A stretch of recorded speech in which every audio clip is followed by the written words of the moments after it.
It's 1919. The deadly flu pandemic is finally winding down. Cities are cautiously reopening. But countless families are shattered. Breadwinners lost forever. Wages gone. Medical bills piling up higher than they could ever pay. A grocer in Pittsburgh stares at his wall of unpaid ledgers. He faces an impossible choice. This single moment changed how you buy everything today. The 1918 influenza pandemic infected roughly 500 million people worldwide, about 1/3 of the planet's population. In the United States alone, it killed approximately 675,000 people, more than all American deaths in World War I, II, Korea, and Vietnam combined. The economic devastation hit instantly. Lost wages, astronomical medical costs, entire households financially destroyed in just weeks. It's impossible. We can't pay.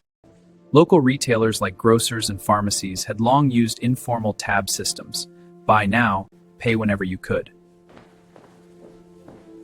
But after the flu, those tabs never closed. Merchants were owed huge sums by people who had lost everything and simply couldn't pay. The merchants are acting. We must be ready. Yes, the old ways are failing. Structure is coming. Desperate merchants began formalizing the chaos, instead of with fixed weekly or monthly amounts over a set timeline. It wasn't charity, it was pure survival. Regular small payments kept stores alive. Big manufacturers like Singer, pioneers of installment sales since the 1850s, and John Deere saw a massive opportunity in this desperation. What had been experimental before the pandemic exploded at the household level after the flu, installment buying quickly became normal. Sign here for your new cabinet.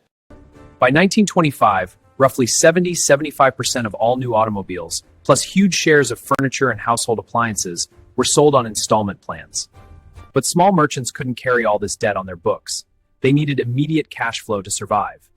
Merchants sold their installment contracts to third-party finance companies.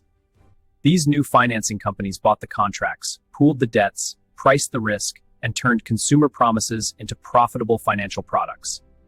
Language and trust shifted forever. The old grocer's tab became a formal credit account. Informal help turned into interest-bearing debt. This quiet system, born in pandemic rubble, powered the consumer boom of the Roaring '20s and laid the foundation for modern credit. Even the Great Depression of 1929 didn't destroy it. Instead, it hardened the system. Banks tightened rules and raised interest rates. After World War II, the infrastructure matured into department store credit cards, then universal bank cards. I'll use my charge card. Certainly. So convenient. In 1950 came the Diners Club, the first modern credit card. In 1958, Bank Americard launched and eventually became Visa.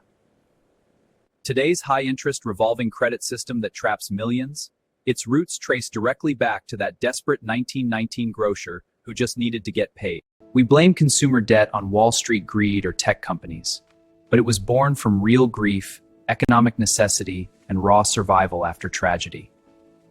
The original system was designed simply to keep a broken economy moving forward. The real trap developed later, when keeping people in debt became extremely profitable.